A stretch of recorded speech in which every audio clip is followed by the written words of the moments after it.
Alrighty. Then we will jump right into it. Hey, everyone. Welcome back to another episode of Tech Tuesday. My name is Ben. I'm Tim. And we are shooting in a new facility, which is great, but you will notice that because there's no noise in the background. There's no cars rattling past. There's no loud conversations with our customers, which we love, but we're trying to film the thing. Yeah. So I'm excited about that. I'm excited to be making things better overall, even from video creation setups and also to what we create as a product. So new studio goofing. News. That works too. But all right, we'll jump into the questions. But before we do, Tim, do you have any thoughts, quibbles, statements, fashion statement tips before we jump into this? Pay attention to body mechanics and ergonomics when working leaned over the fender of a car. Stretch on a regular basis. Otherwise, you're going to be crippled up like I am right now. I hurt all over the place from doing all these videos about the LSs. Because, you know, I'm a big guy. I'm kind of tall in a way. And leaning over the fender at a certain angle, it's just spiritual. Sorry for making you do that, unfortunately. No. There's one reason I'm doing this, and it's for the people. Yeah. We'll jump right in with question one. And, Tim, why don't you have the honors today for question one? Yeah, Dotner 24. Good job, guys. Thanks. That works, too. Heartbreak and motor jive. Jive? Yeah. Yes. 1867. I've been daily driving my kill shot. It's been doing really good. Awesome. Good to hear. I'm a couple hours away from you near Bristol Racetrack. Let's go. We've been there. That's where I'm from. It's been sub 20 degrees. I can vouch for that. For the last few mornings, it's so nice to turn key and it just fires up. I was one of the lucky PDM winners. Cool. I have instructions coming for you on that. So I wrote the thing. We're getting some drawings. It'll be out. So don't worry. There is instructions for it. There really is. Keep up the good work, guys. Yeah, I think that's cool. Just also, I mean, obviously, it's not the same as the Alaska question from last Tech Tuesday as far as how cold it gets. Yeah. But there are people working out running their systems out in the really cold weather early in the mornings. Even here in Tennessee, it does get pretty cold. I know the Canadians and the Northerners are laughing. Robbie O'Gear 597. I know you have a lot of install manuals for your products on the website. However, I would really have benefited from a paper copy in the boxes. I'm pretty good with mechanical part of the install, but not so good with technical stuff. The kit I ordered came with multiple different products from different product lines. That's true. For instance, I got a fuel inline pump with extra hose. And the tunnel ram intake with your distributor for small block Chevy. I think I found a paper install manual on your website. It's not 100% clear yet. I wouldn't have had a second guess if I had an install manual in the box for each part. The kit looks good. Pretty badass, by the way. Thanks for that. I agree. It is awesome. The thing is, the paper copies. Now, early in the Aces days, we did put the manual in the boxes. There is a bit of a cost with that, but the biggest drawback we saw was the fact that we change stuff. I mean, it's constantly growing and advancing. So when we make a product and we throw a paper copy in the box and you get it and it sits on the shelf for 6 to 8 months on average is what I'm seeing, and you finally go to install it, that paper copy isn't going to match like the firmware, the handheld, even some of the wiring options that we do at that point. So to keep it the most up-to-date thing, we put the PDF on the website. So with that, there will probably be a point where after we're done advancing certain products, we'll have a locked-in paper copy we may put in there, or some form of a quick install guide, a much more condensed, here's the thing, but if you want the full thing, go to the website, here's a QR code that'll take you right to that product link, is kind of the plan on that. So instead of a 75-page thing that becomes outdated as fast as my iPhone did, we're going to be looking at a very, very small version of it. And it's going to have more pictures and like picture of the thing, paragraph of what it does and why you should do it. So there is a point where the extra cost is involved, but we may get to the point where you can add or click an option to include a paper manual. But like Tim said, there is a lot of our products that we are continually adding stuff to. So if you are new and get a brand new kill shot, it might have something that's different from the previous kill shots, which is fine. But once you start upgrading to newer versions of the software, you'll be seeing things that may not look the same. So true. We've definitely talked about putting in paper manuals. Actually, we've had that actually relatively recently, but I think that's probably nothing more than maybe click, hey, I'd like the paper manual. It adds a little bit extra cost. Yeah, some people want it, some people don't. They'll open the box and they'll look at the manual and be like, nope, not needed that. Craftworks MC says, great job, guys, as always. I have a follow-up question regarding the Jackpot LS Lite system. I was thinking at some point I would like to add the second O2 sensor to the setup. And in the handheld or PC setup, what do you need to enable it? I have not done a startup yet, so it's a blank canvas. But I am contemplating adding a supercharger in the future. Is the Jackpot LS Lite still a good candidate if I upgrade my fuel system, injectors, and add another O2 sensor? It's going back to be a stock 5.3 with a cheap stage 2 cam. But basically, will the LS Lite system work with an extra O2 sensor, adding more boost to it, et cetera, et cetera? Yep. Yeah, that's totally fine. It won't be able to run anything like drive-by-wire. For example, I don't believe the Jackpot Lite has that capability, even with an added later on one of our harnesses. If you were to get the drive-by-wire harness, I don't think that ECU can do it. But as far as adding the O2 sensor, yes, that's absolutely possible. And then whatever you want to do with boost, just change your map sensor. Yeah, you can plug it in, and with the options like that, I believe it's under system settings, and you'll see like wideband. You just hit the button, and it'll be like 1 or 2. You just select 2. Yeah, that's it. It turns it on, enables it for the second bank, and it carries on and enjoys life. I'm not a massive fan of doing more than one O2 sensor because I'm not tuning to that level with a lot of the engines that do. Yeah. And where this cat's going to go boosted later, if he's going to put a supercharger on there, yeah, you can do 2. That'd be cool because then you can sit there and dial in all your individual injectors. Yeah.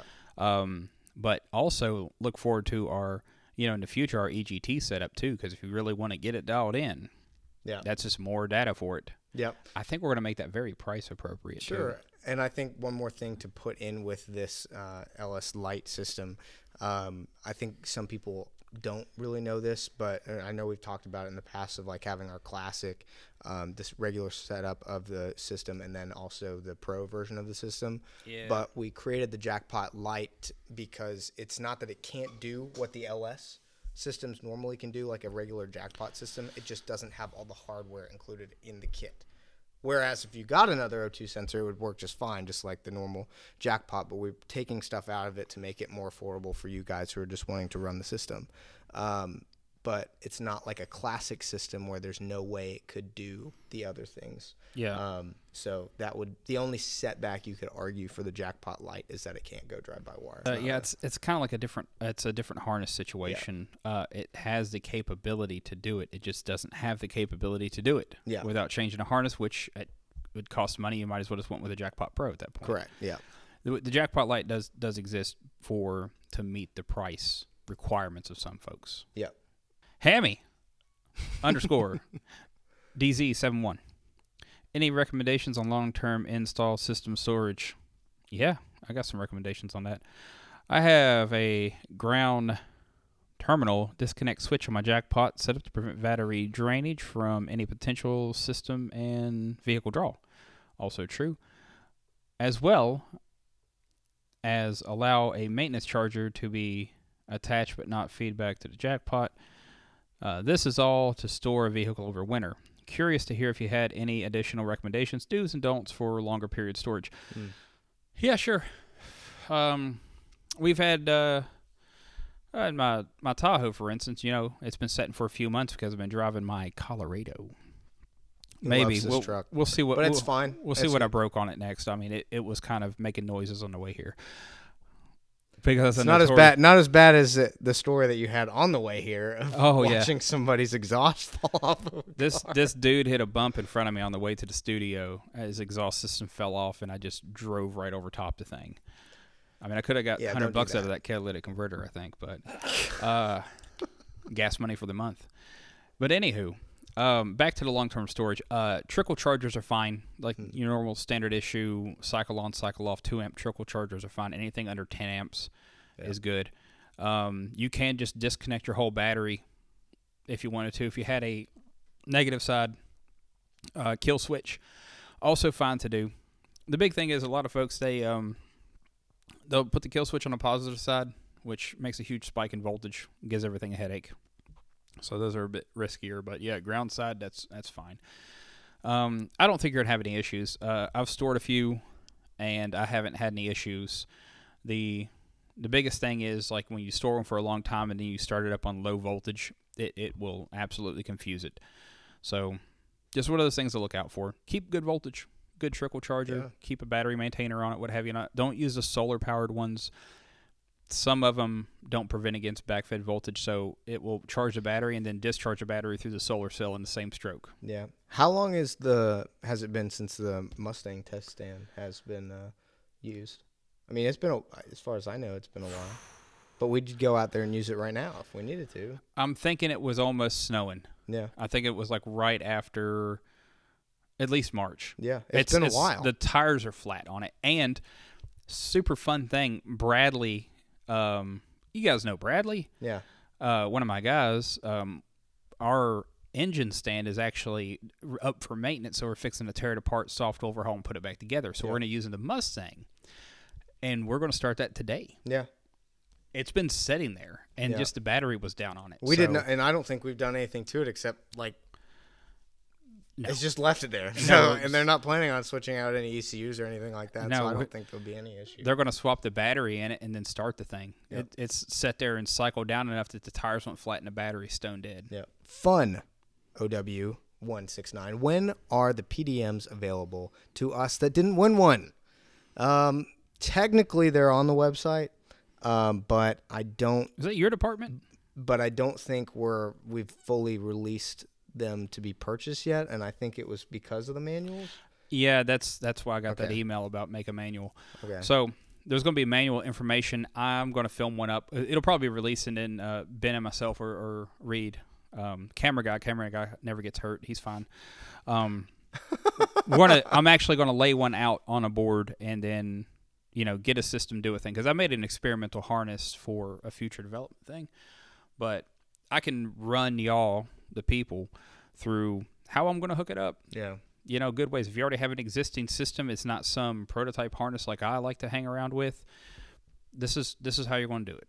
Yeah. So we're going to probably right after PRI is done. Yeah. We'll just get back in the studio and just make that for you.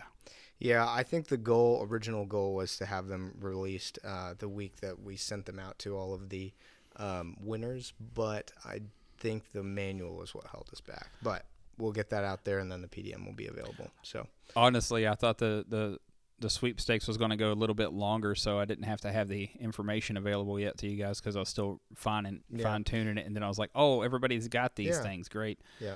Okay. So, yay. So we'll try our best to get that out as soon as possible. I would imagine worst case would be the end of this month. Yeah. And that would be the worst case. So, yeah. Colin Morgan, -D5I. Thanks for the answer. Ordered the top-end kit today. Will be paired with a 408. That's cool. And a pair of Borg Warner 366s. Even better. Nice. With the ins and outs of being able to run corn sweet.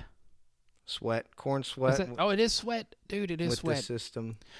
With the system. I also never got a defined answer on what number injectors came with 800 kit. 65 pounds an hour. That should be plenty to hog the old sweet corn juice down that 408 with them big old spoolies on it. Nice. I like that kind of behavior. Yeah. Yeah. 65, so you ought to do good. You'll honestly a 408. I think he's talking about I don't know. It could be any. I vaguely remember it was an LS, but maybe not. I thought he was talking about an LS in the last. I'd have to go back and look. I honestly don't remember. I'm pretty sure it was an LS. No, I've done some of those. No, that's awesome. Last one I think I did, though, had a big magnet on top of it. Those things make a lot of heat, as I found out. Like, you got to do extra stuff on those because they make a lot of heat. It's okay, though.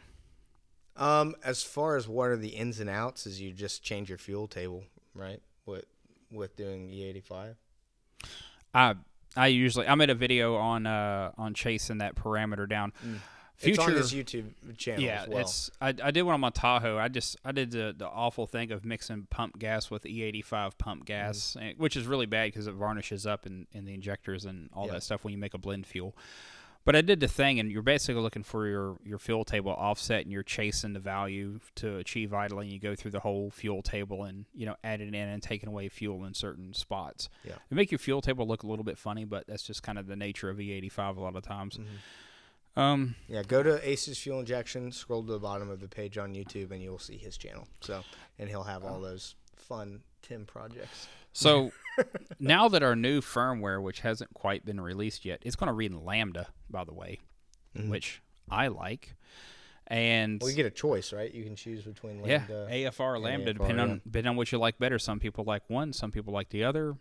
I'm okay. I just need to know which one is reading in, and I'll just go from there. The thing is, and also on the wizard, it'll say like, hey, you want to do, everywhere else in the world, or do you want to do it in American Freedom Units?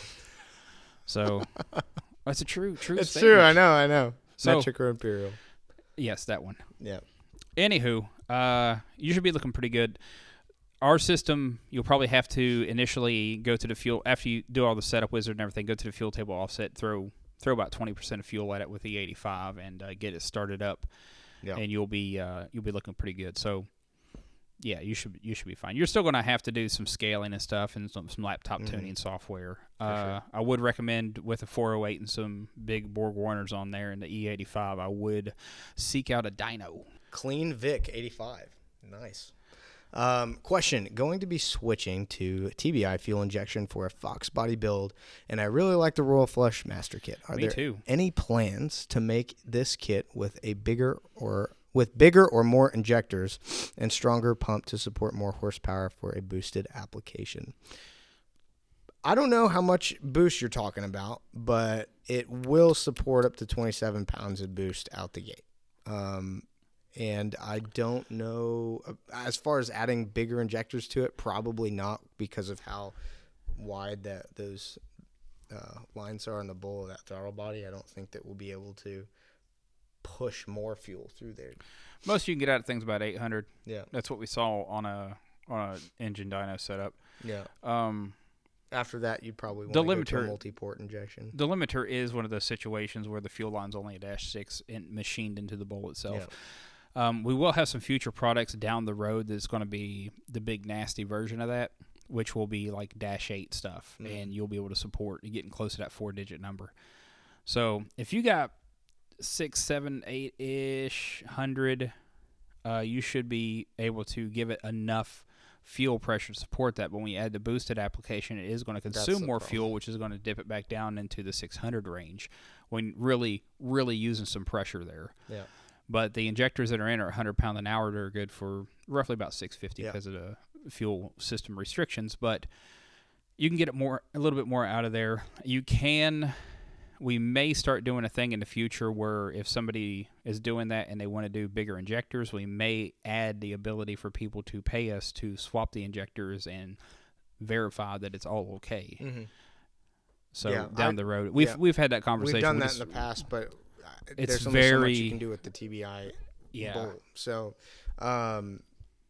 the other thing is what you could do is you could check out the multi-port variant of the Royal Flush, which is the Joker. So if you're still wanting that CDI box, you can get it with the Joker, with the same ECU, but then you'd be able to support more horsepower there as well. The only thing that it's still a 2.8 bar map sensor, which comes in that kit, right? It used to be a 1, but we switched it to a 2.8. Oh, I'm sorry, what? This is a 2.8 bar map sensor in the Joker kit, right?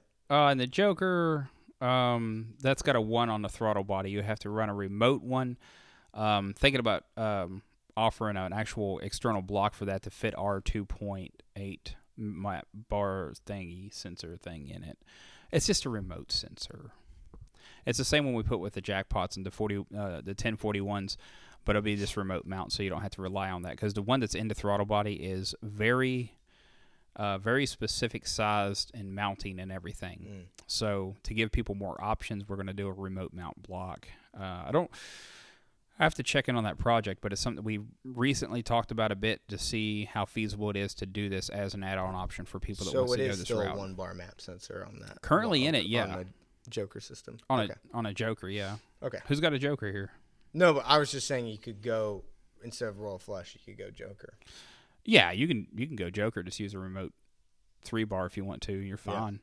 Just, knowing that up front that the one that's in there ain't going to do it, so you just leave it to plug the hole and then run a port off your manifold somewhere and you'll be dialed. Yeah. Kevin King, 9874.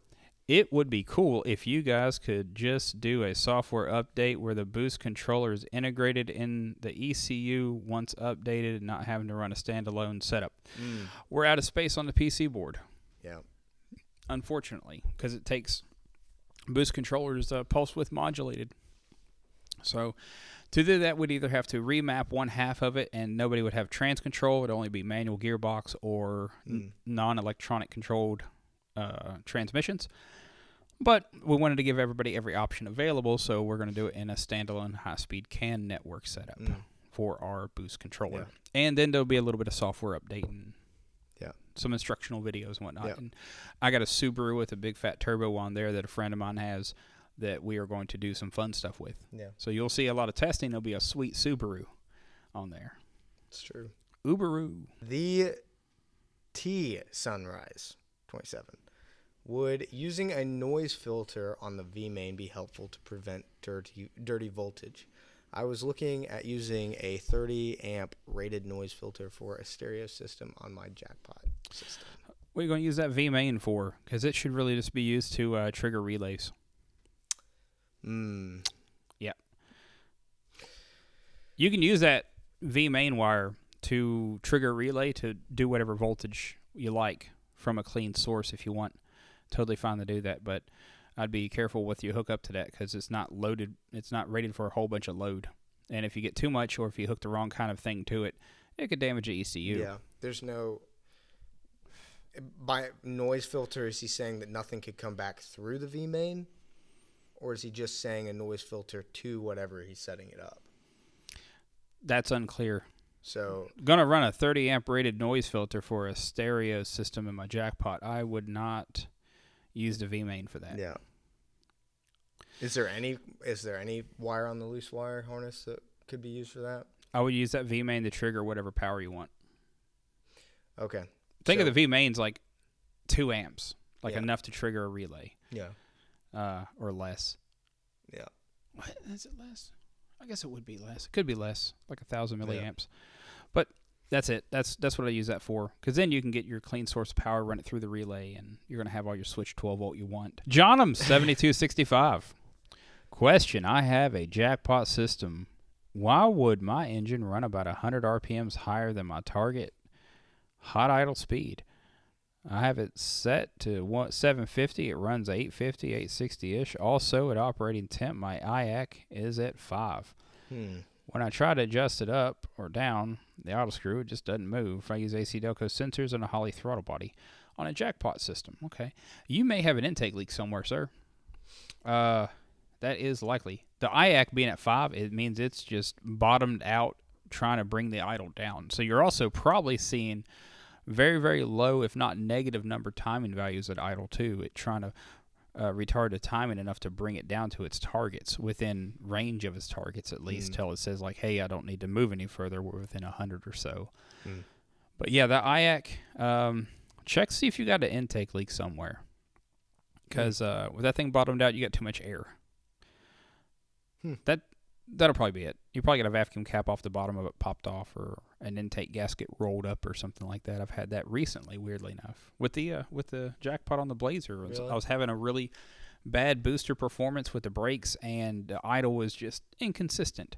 And what it was one of the vacuum caps on the bottom had just dry rotted because it was the wrong cap, and it was doing some wacky stuff. And I'm like, well, it's time to take this off and shoot a video anyways. Let's just do this. Yeah. And we did a cam swap instead because, if you got an intake leak, buy a bigger cam, right? Works for me. Got a flat tire, get a cam. Yeah. I think that's the answer for everything. Yeah. It's like the Windex answer for fixing stuff, cleaning things. Hunter Timms, 9688. My kill shot did not come with a fuel gauge wire. I bought it over the last few months. Will it be able to have that function? I honestly don't know. That would be interesting. Bought over the last few months, no fuel gauge wire. I know we're working on that and trying to get it out. There's a lot of stuff in the background. We're still just getting perfect.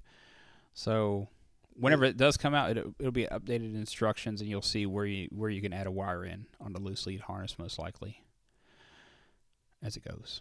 Is there any wire on the loose lead harness that could be converted into something for that? If there's not a fuel gauge wire on there, it's either a really, really old system or it's one of the systems before we made the change to where it's not even in there because the pin didn't exist. Fair enough. But there'll be a thing later to where it comes off of this wire, goes to this connector, it's on that pin. You can just get that pin and add that pin in. Bandit F-Body. I have a Gen 360 4L80 drive-by cable with a Jackpot on a 79 Trans Am. Been running great for about a year. I did the ECU update and the handheld update to get the latest version, 2.39. My IAC step won't go below 35. I've tried both the Jackpot Pro EFI drive-by-wire and the drive-by-wire and the Jackpot EFI drive-by cable. It will only run and drive with the drive-by-wire software. I was told to hook up to a laptop and change it back to the drive-by cable, and then it wouldn't even start. I've tried changing the sensors. I've adjusted the throttle. It will go up but never go below 35. So, go in and update your ECU. Just reflash it on there. Run the wizard again for the appropriate combination you got. Make sure to zero the TPS and let us know what that does. It could have been a bit of a hiccup whenever you installed the firmware, confusing a lot of stuff. But the IAC not going below 35 might be a situation that all your learning data has now been flushed out, and more fuel means more air, even at idle. But I would very, very much check that your TPS is zeroing out appropriately after you do the ECU update, and just stick it to the appropriate cam stock or mod or whatever you got going on. So that's likely what you got going on there. With our new calibrations we've been doing, because, I get these tunes, I do stuff, this, that, and the other. We send them back, we go back and forth with them, and we make new calibrations. They've been getting delightfully close. I did one update to my Tahoe this weekend. I didn't have to do nothing. I just started it and drove it a bit. It was like 1.5% it corrected, which I was very happy about. Interesting. Yeah. I'd give that a try, Bandit F-Body. Yeah. Let us know. Hey everyone, thank you so much for watching this episode of Tech Tuesday. If you liked it, please feel free to leave a like down below. If you have any comments about Aces fuel injection or EFI in general, please feel free to leave a comment down below, and we'll be happy to get to it in our next Tech Tuesday episode. And for those that are interested in switching to fuel injection, send them our way as well. We'd love to help them out in any questions that they might have. But until next time, as always, everyone, thank you so much for watching. We'll see you next time. Bye for now. Bye now.